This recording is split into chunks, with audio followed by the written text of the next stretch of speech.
How many times were you sitting down wondering what if this happened or that happened in our favorite anime series? One Piece is built on choices, tiny choices, big choices, 1 second of delay, one person showing up late, one punch that lands or doesn't. And sometimes when fans say what if, it isn't just a fun question, because in One Piece, one what if can break the whole world. So today, it's time to open the biggest what if theories in the story. The kind that would change Marineford, change the Straw Hats, and maybe even change who sits on top of the world at the end.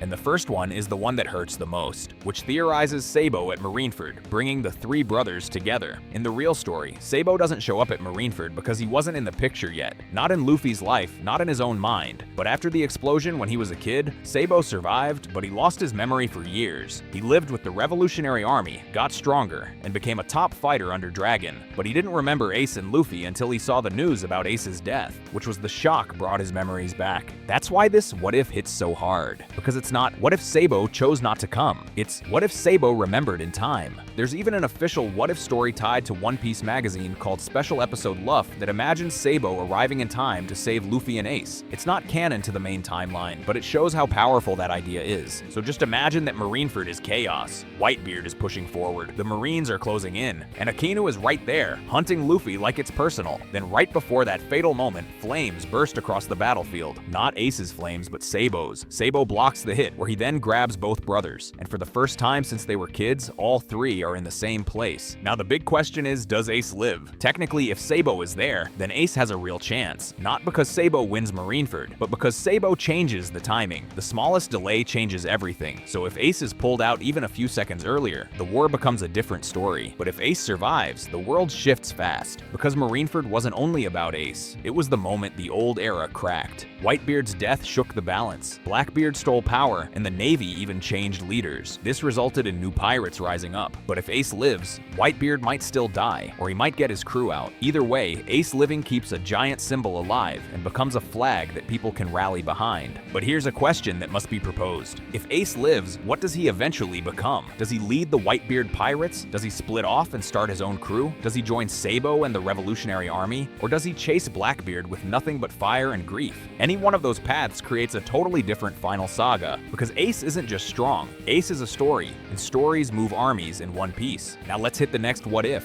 What if Sanji took Luffy's pain? When Thriller Bark ends, and the Straw Hats are barely standing, Kuma shows up, and it isn't a normal fight, it's an execution waiting to happen. Kuma takes all of Luffy's pain and damage, and he turns it into a bubble that can crush a person from the inside. Zoro then steps forward and says he'll take it, but Kuma warns him that it could kill him. Zoro still does it, and that's how the nothing happened moment is born. But here's the detail people forget. Sanji was awake too. He was ready to do it instead. So what if Zoro didn't knock him out? What if Kuma turned and Sanji touched the bubble first? A lot of us thought it ends in death. But the truth is, that moment is about willpower and endurance, not just raw strength. Zoro is built for pain, yes, but Sanji has his own kind of toughness. He takes brutal hits all the time and keeps moving, so it's very possible Sanji survives. Because if Sanji takes that bubble, he becomes the one with the legend. It becomes Nothing Happened Sanji edition, and that changes the crew's feeling. Zoro's moment isn't just cool, it sets a tone, telling everyone what kind of crew this is. If Sanji is the one who does it, the crew's spine looks different. Zoro still becomes great later, but that iconic silent moment belongs to someone else. And furthermore, it could even change Zoro and Sanji's rivalry, because now Zoro has something to answer. Zoro would have to prove himself in a different way. But what if Whitebeard wasn't sick? In Marineford, Whitebeard is still terrifying, he's just not at his best. He's old and he's sick. The story shows him struggling with his body failing at key moments, and that weakness matters because Marineford is a war of inches. So what if Whitebeard shows up healthy? Not young again, just healthy enough that his body doesn't betray him.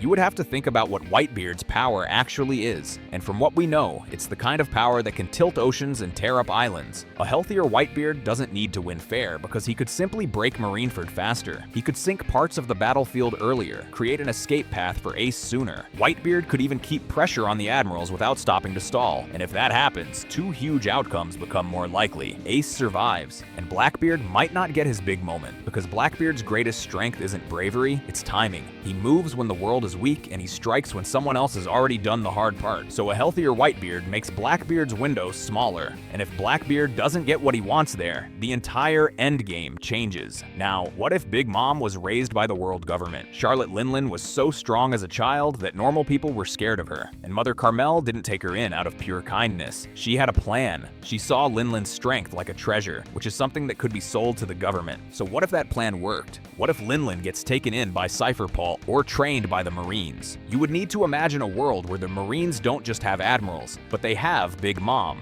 If Linlin is raised under strict rules, with training and with discipline, she becomes something else. Maybe not nicer, but more focused and controlled. That kind of power on the government side would be unfair, because Big Mom isn't just strong, she's a walking natural disaster, and if she's wearing a marine coat, piracy becomes way harder. Whole crews get erased early, with even whole islands getting cleaned up. And here's the scary part. If the Marines are that strong, people like Roger and Whitebeard might have had to move differently too, where the entire pirate era could have looked smaller. Now here's another Marineford theory. What if Kaido actually arrived? This one is real in the story. Whereas Kaido was heading toward Marineford, Shanks came and stopped him. We don't get every detail of that clash, but the point is clear. Kaido didn't make it. So what if he did? Now the war becomes a three-way nightmare, since he doesn't necessarily come to help the Marines. Kaido comes because he loves war, so when he drops into Marineford like a falling meteor, everyone becomes his target. Marines, pirates, warlords, it doesn't matter. But if Kaido fights Whitebeard, the island might not survive the first hour. And if he fights the admirals while Whitebeard is still alive, the Marines could take insane damage. Marineford would stop being a rescue mission and become a who lives to see tomorrow event. Even if Kaido doesn't win, the number of deaths would explode. And that means the world after Marineford would be weaker. The Navy might not have the strength to chase pirates the same way. The Yonko might move faster, and the final saga could start earlier, with less balance holding things back. Now the biggest what if with the biggest ripple. What if Luffy listened to Garp before becoming a Marine? This is the one that deletes the whole story, because Luffy doesn't become Luffy without his dream, and his dream doesn't work inside the Navy. But let's pretend he does it. Luffy joins the Marines young. Maybe he trains hard or whatever. Or maybe he becomes strong fast. But here's what happens while that's going on. Zoro dies or gets jailed early because Luffy isn't there in Shellstown to step in. Nami stays trapped under Arlong longer. Usopp stays in his village, Sanji stays at Barati, Chopper stays on Drum, and Robin stays hunted and alone. The Straw Hats don't form, which means nobody punches the world in the face the way Luffy does.